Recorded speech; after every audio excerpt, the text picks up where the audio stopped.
I woke up at 4:30 in the dirt beside my sister's car. We drove a few miles to the southern terminus of the Pacific Crest Trail.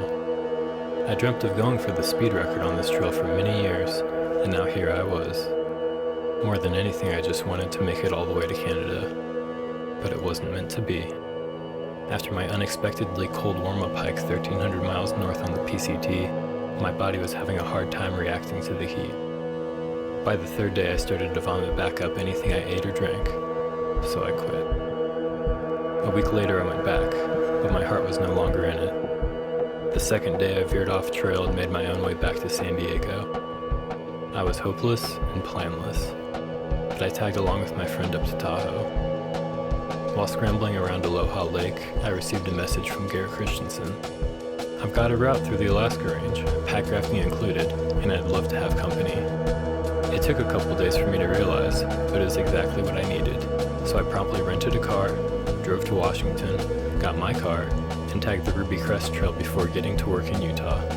I had only a couple weeks before we would venture into the Alaskan wilderness. I can't remember if there was something specific about Alaska that made me think I didn't want to die and I didn't want to go alone. I'd never met Garret before, and I'd never gone hiking with John before.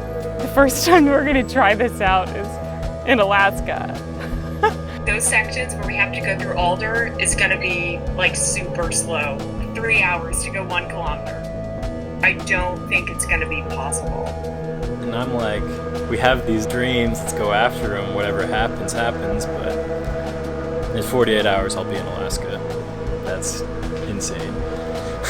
I mean, like, look at my packraft status right now. Yeah, this is really happening now, isn't it? Yeah, we're doing it. Yeah, what have you gotten us into? It's Skirka approved. The route is Skirka approved. Oh, really? My family picked Garret up at the airport in Fairbanks. So they drove us around to do the last minute prep while telling us stories like, run by Russians, Russian mob guys. These guys were into hookers. It is so surreal to be in Alaska right now. I'm so excited. it's the last frontier. It's wild. I'd never been. The mountains are huge. There's glaciers. It seems like the culmination of every skill and dream I've had while doing the Triple Crown and things since the Triple Crown. They're just building up to Alaska.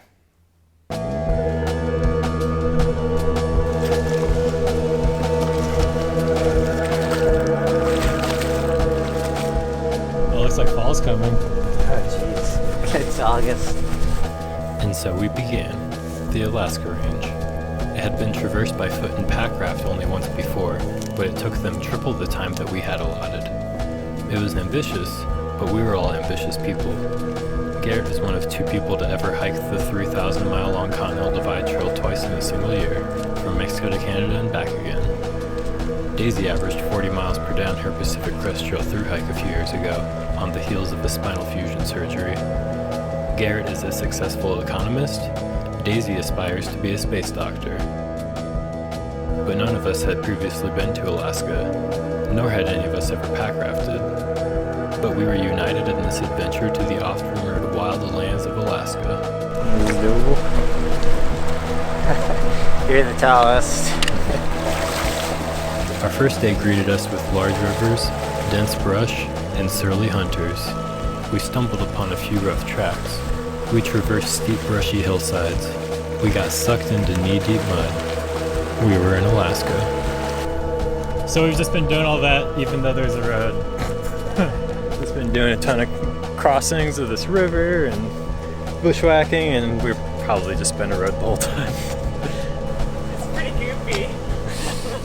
It turns out there's roads all over non-wilderness Alaska.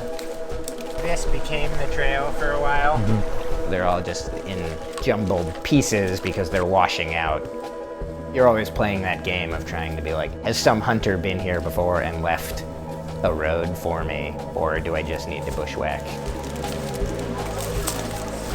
I have a tendency to think that things are going to be way worse than they are When I'd heard from all these burly Alaskan natives there was going to be a lot of brush, I was expecting it to be like super thick, us not being able to move at all.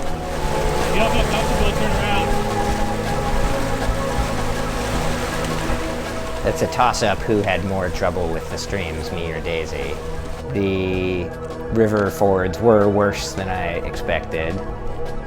So there were some places where things were maybe easier than expected, but I guess everything balances out in the end, because some things end up being harder than you imagine. Need I say river crossings? Very lucky.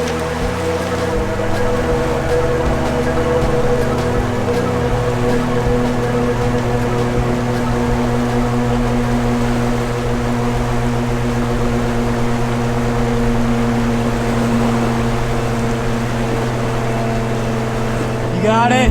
You got it!